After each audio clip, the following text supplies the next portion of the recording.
വന്നേ മോളെ കൊഞ്ചരിക്കാളി തകതി വിതാര ചില്ലറ മൊഴി വല്ലയവളെന്നെ മുടിച്ചു തകതി വിതാര ചില്ലറ മൊഴി വല്ലയവളെന്നെ മുടിച്ചു തകതി വിതാര. Welcome back Joy Alukkas. എല്ലാരും പാടണ്. ജസ്ന നന്നായി പാടി. ശരിക്കും ഒരുപാട് ഇഷ്ടപ്പെടുന്ന ഒരു പാട്ടാണ്. ശരിക്കും ജാനകിയമ്മ അവരുടെ ഹിറ്റ് ലിസ്റ്റിലുള്ള നമ്പർ 1 സോങ് ആണിത്. അപ്പോൾ വളരെ നന്നായി പാടി. നമുക്ക് ജഡ്ജസിനോട് അഭിപ്രായം ചോദിക്കാം. ശരത്തേട്ടാ, ജസ്നക്ക് എന്താ പെട്ടെന്ന് പാട്ട് തീർന്നു പോയതുപോലെ ഇരുന്നു എനിക്ക് കേട്ടോ. എന്താ സംഭവിച്ചേ? എന്ത് പറ്റും മോളെ? ഫസ്റ്റത്തെ 2 ലൈൻ കഴിഞ്ഞിട്ട് ബീജി ഉണ്ടായിരുന്നു. പെട്ടെന്ന് ഒരു ആവേശത്തിനങ്ങ് എടുത്തു പോയി. എനിക്കത് ഇഷ്ടപ്പെട്ടു കേട്ടോ. മോൾ എന്നാലും അതൊരു വിധത്തിലും മുഖത്ത് കാണിച്ചില്ല. ചെറിയൊരു സംശയത്തിന്റെ ഒരു ചോദ്യത്തിന് ഇവിടെ വന്നിരുന്നു. പിന്നെ അതങ്ങ് പോയി. പിന്നെ കൂളായിട്ടങ്ങ് പാടി. തേജൊക്കെ ഞെട്ടിപ്പോയി കേട്ടോ. ഞാൻ വെച്ച് മിക്കവാറും ഇറങ്ങി വരുമെന്ന് അവിടുന്ന്. അവർക്ക് ബീജം വായിക്കാനുള്ള ഒരു ചാൻസ് മോൾ പോയത്. അത് കുഴപ്പമില്ല. മോളെ ശ്രുതി കേട്ടോ, തുടക്കം പിന്നെ ഷഡ്ജൊക്കെ മോക്ക് കുറച്ചേ ചേരുന്നുള്ളൂ. അത് പ്രധാനമായിട്ട് മോള് നോക്കണം കേട്ടോ കേട്ടോ മോളെ. പിന്നെ കാവടി ആടുന്ന കാറ്റേന്ന് ഒരു വട്ടം പാടിയപ്പോൾ മോക്ക് സ്ലിപ്പായിപ്പോയി. പിന്നെ ഈ ശ്വാസവും അതും കൂടെ നോക്കണം കേട്ടോ. എന്നാൽ തുപ്പൽ അങ്ങനെ ആയിട്ടാണ് നമുക്ക് ഇങ്ങനെ വന്നത്. കുറച്ച് വെള്ളം കുടിച്ചാൽ മതിയായിരുന്നു കേട്ടോ മോളെ. ശരിയായതിന് അതുകൊണ്ട് മോൾ അതൊന്ന് ശ്രദ്ധിക്കണം കേട്ടോ. ശരി മോളെ. Thank you sir. സൗമ്യ ചേച്ചി. ജസ്നെ, ഉണരൂ എന്ന് പറഞ്ഞ് കുറച്ചായിട്ട് അത് ഉണർന്നിങ്ങനെ വന്നു. ആദ്യം ഭയങ്കര ഫ്ലാറ്റായിരുന്നു, പിന്നെ കുറച്ച് ബെറ്ററായി. ലാസ്റ്റ് പാടിയ ഉണരു ശരിക്കും നന്നായിരുന്നു.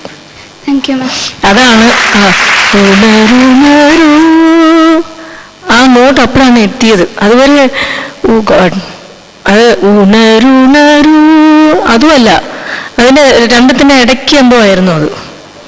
ഇങ്ങനെ അത് കുറച്ചായിട്ട് ഇങ്ങനെ ഉണർന്നു വന്നു. അത് പിന്നെ ബ്രെത്ത് എനിക്കും തോന്നി കേട്ടോ. ഇങ്ങനെ വേർഡ്സ് ആദ്യത്തെ പല്ലവിൽ തന്നെ കുറച്ചിങ്ങനെ കട്ട് ചെയ്ത് പാടിയതാ മോള് അല്ലേ.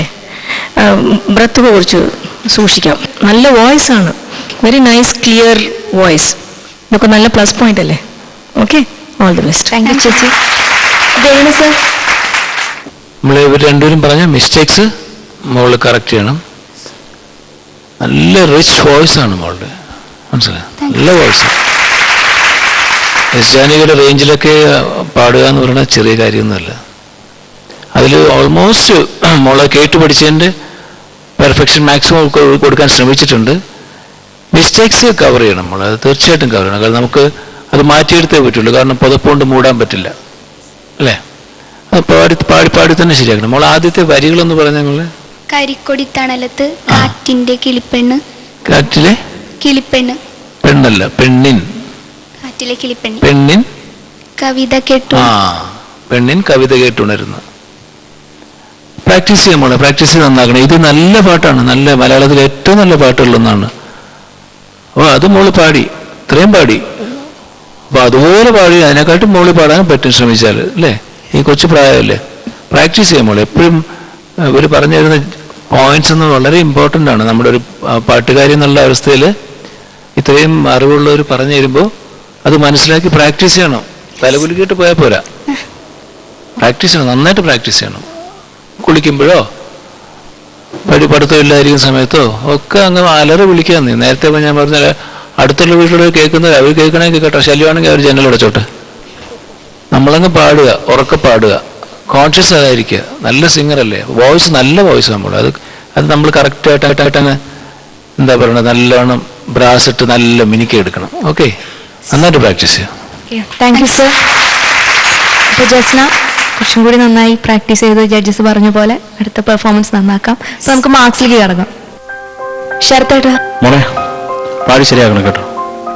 18 marks. 18 marks. Thank you sir. Soumya ചേച്ചി 17. 17. വേണു സർ 22. 22 out of 30. ചേച്ചി കൺസിസ്റ്റൻസി മാർക്സ് 5. 5. ഈ പെർഫോമൻസിൽ